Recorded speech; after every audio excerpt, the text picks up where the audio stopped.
Dans cet exercice, on nous proposait d'étudier un solide. Étude du solide représenté. Le dessin ci-contre est une représentation en perspective cavalière d'un solide. Et donc, il y avait une série de questions qui étaient plutôt des questions de vocabulaire. Donc, la première question, c'était quel est le nom du solide représenté? La deuxième, que représente le segment SO pour ce solide? La troisième, que représente le segment SA pour ce solide?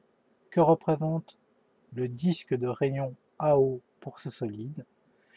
Et la dernière question était l'expression π fois la distance OA fois la distance SA est l'aire d'une partie de ce solide, laquelle?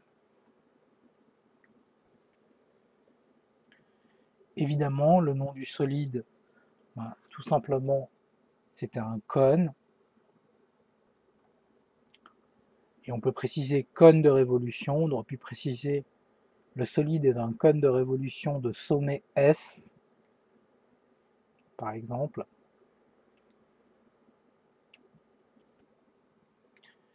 Je précise qu'on aurait pu justifier, le dessin représente un solide à base circulaire avec un sommet relié par des arêtes droites.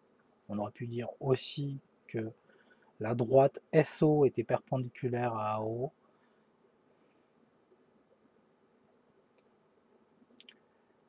Quoi qu'il en soit, le solide est bien un cône de révolution.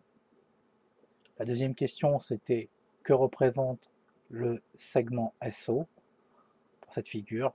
Clairement, on sait que dans un cône, la hauteur est perpendiculaire à la base. Et ici, le segment SO représente la hauteur du cône. J'aurais envie de dire en tant que segment, car il y a aussi la distance SO qui peut être vue comme une hauteur du cône en tant que distance. Et je précise ici, on peut même aussi dire que SO est une hauteur en tant que droite. Une hauteur du cône, bien sûr. Et d'ailleurs, lorsque l'on dit que dans un cône, la hauteur est perpendiculaire à la base, on parle de la droite hauteur qui est perpendiculaire à la base en tant que figure plane. Continuons sur les questions de vocabulaire. Le segment SA représente quoi pour ce solide? Tout simplement, on a l'habitude de dire que le segment SA est la génératrice du cône. J'avertis, on peut utiliser aussi le mot apothème. Je préfère le mot apothème. J'avertis, techniquement, ce n'est pas une génératrice du cône, mais on accepte en troisième que l'élève dise que c'est la génératrice du cône. On devrait dire plutôt segment générateur. Il faut savoir qu'une génératrice est une droite, et que dans ce cas-là, en fait, le cône aurait une hauteur infinie, et il ressemblerait plutôt à deux cônes collés l'un à l'autre, en hauteur, justement. Mais ceci dépasse quelque peu les notions de troisième. Donc, en troisième, le mot génératrice est accepté. Et donc ici, la génératrice relie le sommet à un point du cercle de base dans un cône. C'est une phrase acceptable à un niveau troisième. Ensuite, que représente le disque de rayon AO? Tout simplement, c'est la base du cône. Donc la base d'un cône est un disque, et c'est une propriété qu'il faut connaître, ça fait partie de la définition d'un cône. Et donc le disque de rayon AO est la base circulaire du cône. La dernière question est un peu plus subtile. on nous demandait que représentait l'expression pi fois la distance OA fois la distance SA. Il faut se souvenir de cette formule qui est très importante. Elle est pratiquement demandée chaque année au BFEM. Je peux presque vous annoncer que vous l'aurez. Je ne sais pas si vous l'aurez à l'intérieur d'un exercice, et dans ce cas-là, ce sera un exercice un peu semblable à celui-là sur les cônes, ou vous l'aurez peut-être dans une question dans le QCM. Donc ici, l'aire latérale d'un cône est donné par la formule suivante: l'aire latérale égale pi fois le rayon fois guillemets la génératrice.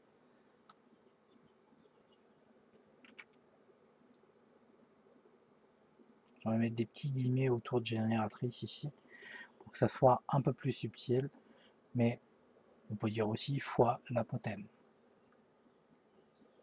Quoi qu'il en soit, pi fois la distance OA fois la distance SA représente bien l'aire latérale de ce cône. Et voilà qui bouclait la première partie, qui était essentiellement des questions de cours sur le vocabulaire et sur une formule qui est très importante et pratiquement demandée chaque année. Je peux pratiquement vous le faire à l'annonce, vous l'aurez cette année.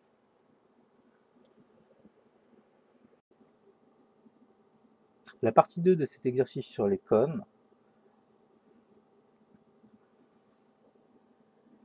nous donnait plusieurs informations. Premièrement, l'angle alpha mesurait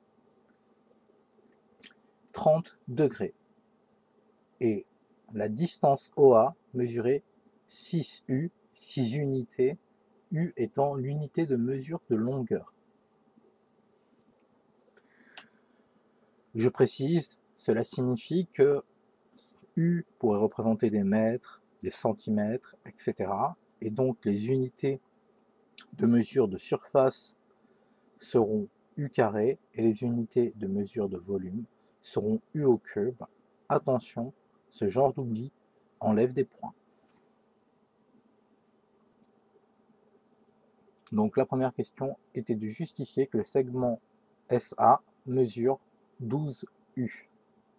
Pour justifier cela, il suffit de remarquer que SOA est un triangle rectangle.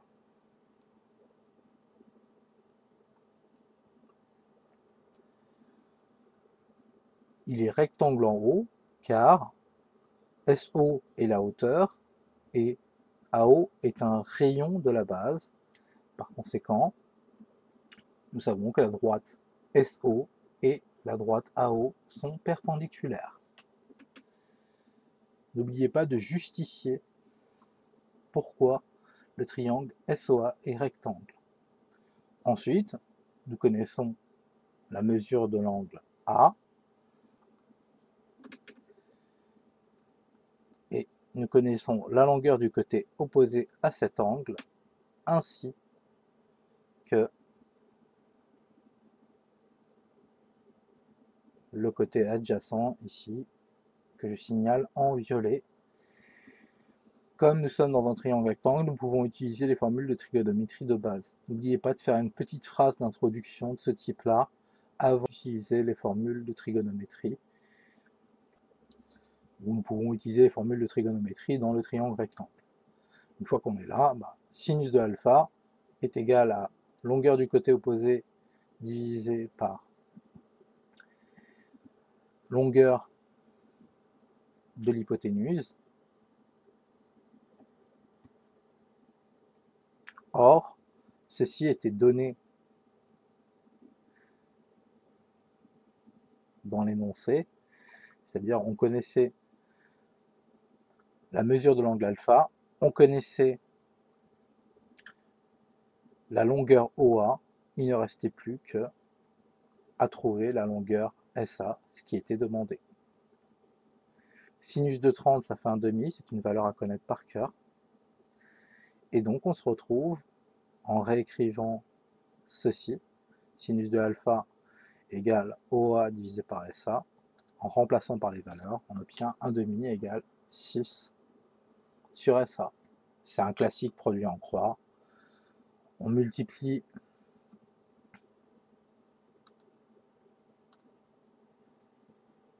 les deux valeurs sur la diagonale connue. Donc on ferait 2 fois 6 et on est censé diviser par ce qui reste, par 1. Donc divisé par 1, ça ne change rien. Donc autant écrire directement SA égale 6 fois 2. Mais techniquement, si on utilise la technique de la quatrième proportionnelle, on devrait écrire 6 fois 2 ou 2 fois 6 divisé par 1. Ainsi, on obtient bien 12 et, ne surtout pas oublier, 12 unités. Passons à la deuxième question. Justifie que le segment SO mesure 6 fois racine de 3 U. Donc, je vous rappelle que U, c'est l'unité de mesure de longueur. Pour justifier que la distance SO mesure 6 fois racine de 3 unités, il faut une première hypothèse. Bon, SOA est rectangle en haut, on l'a déjà dit tout à l'heure, on peut répéter l'explication, car SO est une hauteur et OA est un rayon de la base. On est dans un cône régulier, donc un cône de révolution régulier d'ailleurs, et par conséquent,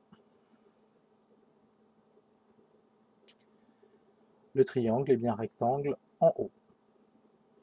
Ainsi, d'après le théorème de Pythagore, nous avons l'égalité suivante. SA au carré égale SO au carré plus OA au carré. Bien sûr, je parle des distances. Pour effectuer le calcul, dans un premier temps, on remplace par les valeurs connues.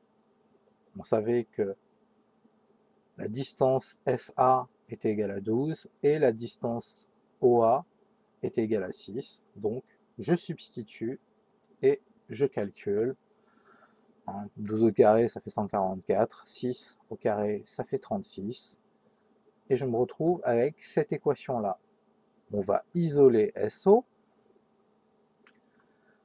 Alors, plusieurs façons de le faire, mais en général, on fait juste passer le 36 de l'autre côté.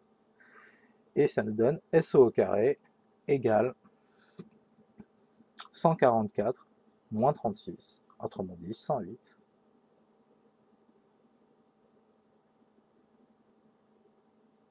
Comme SO est positif, la distance SO est strictement positive,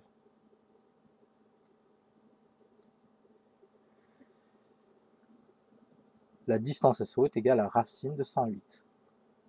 Vous n'êtes pas obligé de mettre cette justification, mais c'est assez sympathique. C'est pour éviter de dire que on est dans le cadre d'une équation où on pourrait avoir x au carré égale 108 et où les deux solutions sont racine de 108 et moins racine de 108. Ici, comme c'est une distance, seule la solution strictement positive est considérée. Donc, SO égale racine de 108. 108, c'est bien connu, c'est 36 fois 3. Et donc, ça nous fait racine de 36 fois racine de 3. Racine de 36, c'est 6. Et donc, ça nous donne bien 6 racine de 3, U.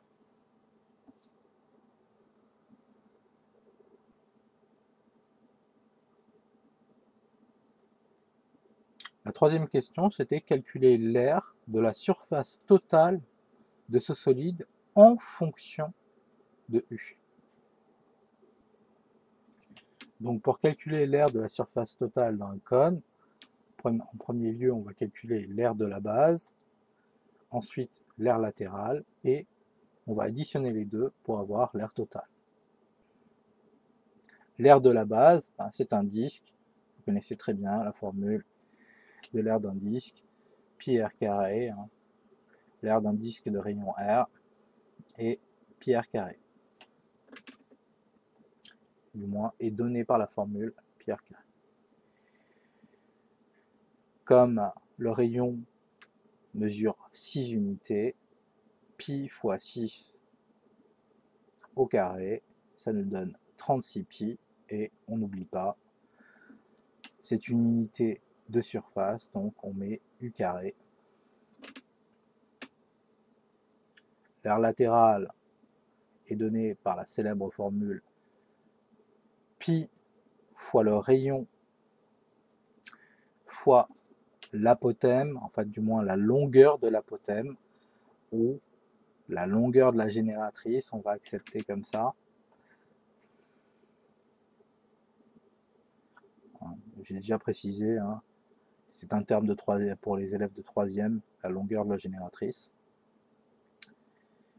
Et donc on obtient pi fois 6 fois 12, ce qui nous donne bien ici 72 pi u carré. Toujours, pas oublier, c'est des unités de surface. Maintenant, l'aire totale du cône, ben, c'est tout simplement l'aire de la base plus l'aire latérale.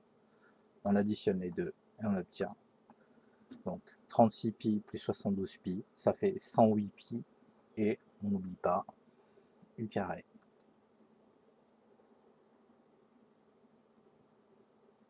Finalement, l'aire totale du cône est de 108 pi u carré.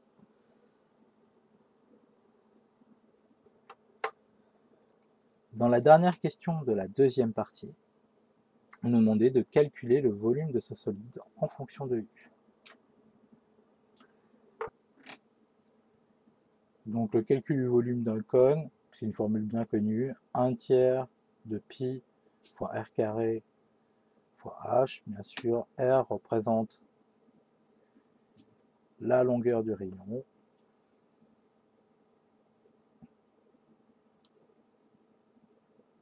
V égale 1/3 de pi fois 6 au carré fois 6 racine de 3. Ici, 1/3 de pi fois 36 fois 6 racine de 3. Simplifier ici par exemple 3 et 36. Et 36 divisé par 3, ça donne 12. 12 fois 6, 72. Résultat, 72 racine de 3 pi u au cube.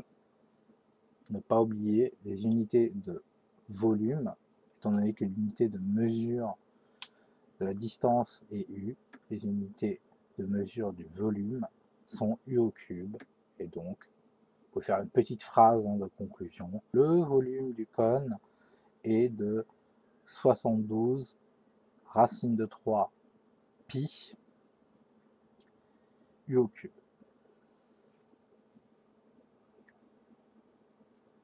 Dans cette troisième partie de l'exercice, on nous proposait une application, la fabrication d'un récipient. Un groupement d'intérêt économique, GIE, dispose d'un solide en matière plastique ayant la forme du solide représenté ci-dessous, avec OA, c'est-à-dire la distance OA, qui mesure 6 décimètres. L'angle alpha mesure 30 degrés. On sectionne ce solide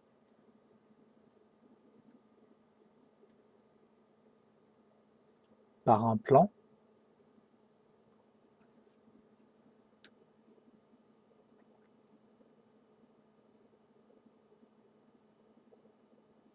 parallèle à la base, situé à une hauteur de 4 fois racine de 3 décimètres à partir du point S, pour obtenir une bassine en forme de tronc de cône. Donc, je me place sur le point S, je descends à peu près 4 racines de 3, et on imagine ici que l'on a un plan de coupe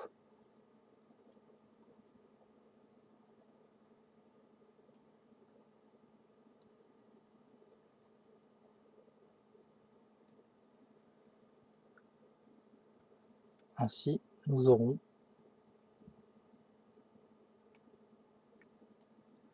ceci, et donc le tronc de cône sera le cône auquel on a enlevé la partie supérieure.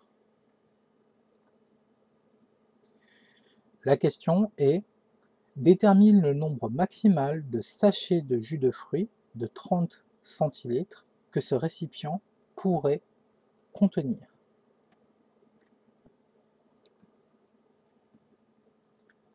Donc ici, j'ai refait le petit dessin du cône et du cône tronqué.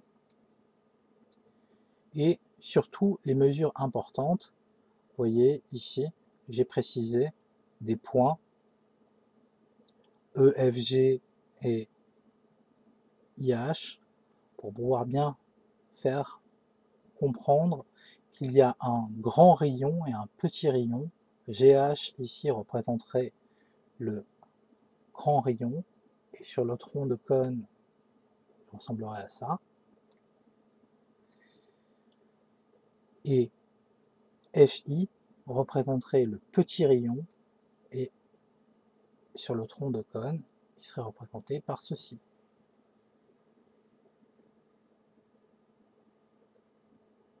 Bien sûr, la hauteur du tronc de cône serait représentée par la distance entre les deux centres des cercles formant la base du tronc de cône et le haut du tronc de cône. La première chose à faire dans ce genre d'exercice, c'est de calculer donc la hauteur du tronc de cône, que j'ai appelé h-tronc. Tout simplement, la hauteur du tronc de cône, étant donné que l'on savait que la distance de S au plan coupant le cône était de 4 racines de 3, ici on aurait eu les points E, F, G qui étaient alignés, et en fait le point E correspondait à notre point S, qui était le sommet du cône.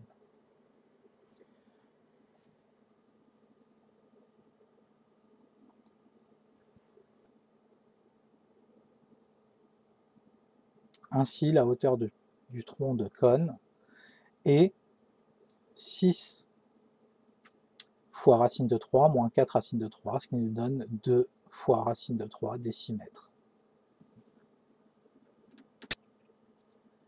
Maintenant, nous savons que le grand rayon est de 6 décimètres. C'était donné dans l'énoncé, on savait que OA faisait 6 décimètres.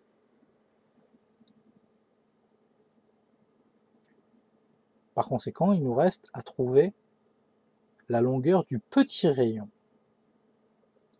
Et pour cela, on fait tout simplement un produit en croix, car c'est un jeu de proportionnalité. On peut aussi voir ça comme une version particulière du théorème de Thalès. Quoi qu'il en soit, par conséquent, nous obtenons petit r qui est égal à 2 racines de 3 divisé par 6 racines de 3, le tout fois 6, on simplifie les deux 6, on simplifie les deux racines,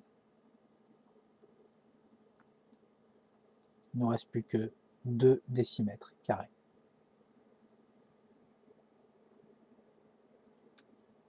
Maintenant, il nous reste à calculer le volume du tronc de cône, et pour ceci, on a une jolie formule, il faut la connaître. Donc c'est le volume du tronc de cône d'une pyramide.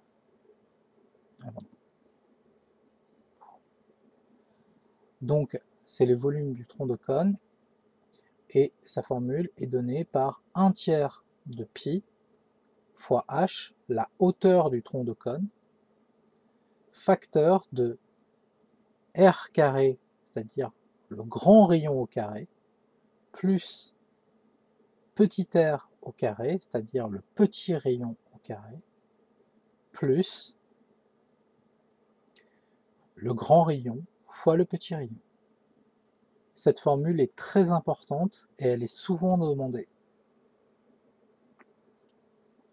Ainsi, nous reportons toutes les valeurs que l'on avait.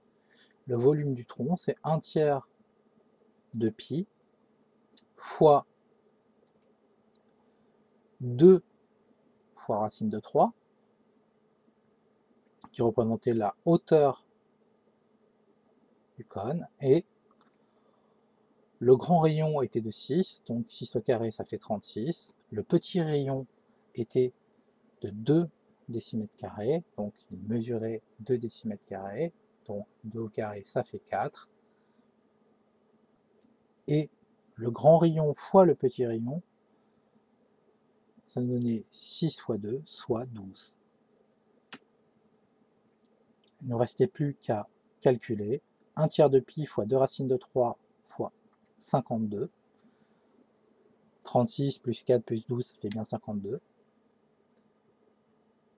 Cela nous donnait 104 racines de 3 divisé par 3 fois pi décimètre cube. Maintenant que l'on connaît le volume du tronc, il suffit d'estimer le volume du tronc en décimètres cubes et donner un arrondi. Pour cela, on peut prendre racine de 3 qui est environ égale à 1,732 et pi qui est environ égal à 3,1416, hein, 1416, l'habitude de dire 1416. On effectue le calcul et on obtient environ